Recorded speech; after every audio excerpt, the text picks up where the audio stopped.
Hello students, today again we are just doing another part of the PPT which will display or which will tell us how to plot the graph when a body is in motion. In the previous PPT we have learned how we can draw or we can present a uniform motion, non-uniform motion with a given data. Whenever we draw any graph we have to first consider any data which is given to us. Second important thing which we have to choose is a scale. Which scale I am going to choose along x-axis and which scale I am going to choose along y-axis. On x-axis we can take time and along y-axis we can take distance. We can reverse also, but generally on y-axis we take distance and along x-axis we take time. So now we talk about speed time graph, uniform speed actually we talk of. Now it is written distance traveled by the car. We always give distance is equal to velocity into time. Again students, I am reminding one thing to you that whenever in graph two things are given and if we want to draw another third thing which is equal to the division of the two given things on the graph, we always find slope. But if in the graph two things are given and we are finding the third thing which is not equal to division of them, which is equal to multiplication of them, we always find area under the graph, not slope.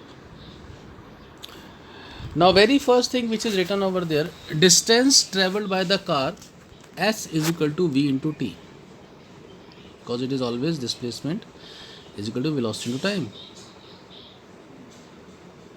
Now we have taken but 60 km per hour we have chosen as OC along y-axis and 5 OR along OA, length of the rectangle OABC. We have chosen one rectangle whose one side OC is representing 60 km per hour along y-axis as speed in km per hour and another side OA is representing time in hours along x-axis.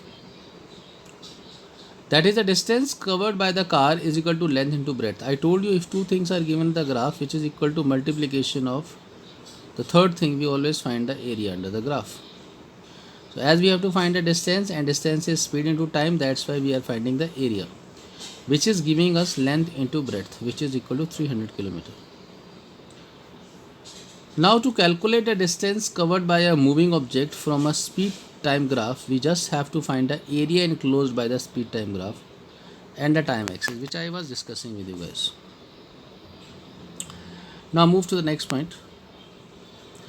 Now we have one velocity time graph over there. Velocity in meter per second is written 0, then 10, then 20, then 30, then 40, then 50. Time in second is 0, 2, 4, 6, 8 and 10. It is in seconds. It means we are finding something in time as a in second as a time, and velocity we are calculating in kilometer per hour, which we have plotted on the graph also. You can see in front of you. So now we will draw the graph accordingly, that is according to the given data.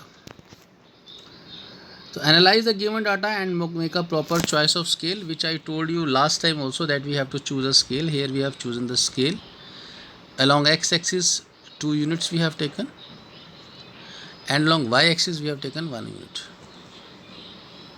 You can see also between 0 to 10 we have only 1 unit, whereas from 0 to 2 we have 2 units. Now we have plotted it, whatever the data was given to us earlier. I am talking about this data. Now if we plot it and if we want to draw the straight line, it becomes straight. So it is what? A uniform speed. Now if you move to another point, we have to consider 2 points A and B, which we have considered last time also. Clear? And now what we'll do, we know that we will do perpendicular along x-axis as well as on y-axis, which we are doing. So if we draw perpendicular from point B along y-axis, it touches 30, and if we draw perpendicular on x-axis, it touches 6. Similarly, if we take a point A, if we draw perpendicular along y-axis, it touches 20 kilometer per second, and time axis is touching 4. Now we know that if we want to find acceleration here, acceleration is velocity upon time. It is following the same rule which I was telling to you. That is, if two things are given in the graph, and if you want to find the third thing which is equal to division of them, like we want to find acceleration, acceleration is velocity upon time. What we find actually, we find a slope under the graph, and which is given to us also. Now slope under the graph, it means BC, slope will be AB actually, but it is equal to BC by AC, perpendicular upon base. BC is change in velocity, so how we will represent? 30 minus 20, and time is 4 to 6, so how much distance will be there? Only 2, 6 minus 4. So if we apply these values, I will get one thing, which is 5 meter per second square. So I am getting acceleration as 5 meter per second square. Now move to the next. This is velocity time graph shown by one straight line. It is showing uniformity. And another is showing velocity time graph, which is not a straight line. It has some curve path. It means this second graph, which is on right hand side, is showing non-uniformity and variation. Again, uniform acceleration, if we talk about, and one is non-uniform acceleration. We can see on both graphs. Now move to the next point. Non-uniform retardation. We can see that there is a velocity is decreasing with time, but the line is not straight. So this represents non-uniform retardation. Whereas on this right hand side, retardation is there, velocity is decreasing with time, but it is a straight line. It means it shows uniform retardation. Now students, remember the formula which we have discussed with you of acceleration. Acceleration is equal to v minus u by t. And I told you that if v is greater than u, then the body is said to be under acceleration, but if v is less than u, the body is said to be under retardation of deceleration. Because if body is accelerating, it means v is greater than u. It will give you positive value. But if you apply brake, then v will be less than u, it will give you negative value. Negative value represents retardation, whereas positive value represents acceleration.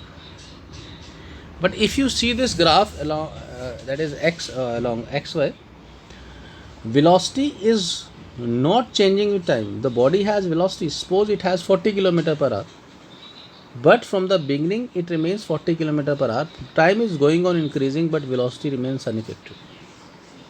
It means v and u both are same. So whenever v and u both are same, the body is not said to be under acceleration nor retardation, because velocity is not changing at all. That's why this PPT, this part of the PPT represents zero acceleration. So I hope it made you clear how to plot a graph. From the beginning we have discussed uniform motion, non-uniform motion, acceleration according to the given data. So I hope all of you will practice it and practice on different graphs. Take a data from any book or anywhere else, plot a graph, speed and time, or you can do practically also. So this I am giving you as a homework also. Take at least 5 readings, different readings, And from different readings of speed time or distance time, take speed time readings, distance time readings. You can find acceleration, you can find displacement, you can find speed, velocity, etc. So please work on this. Thank you, students.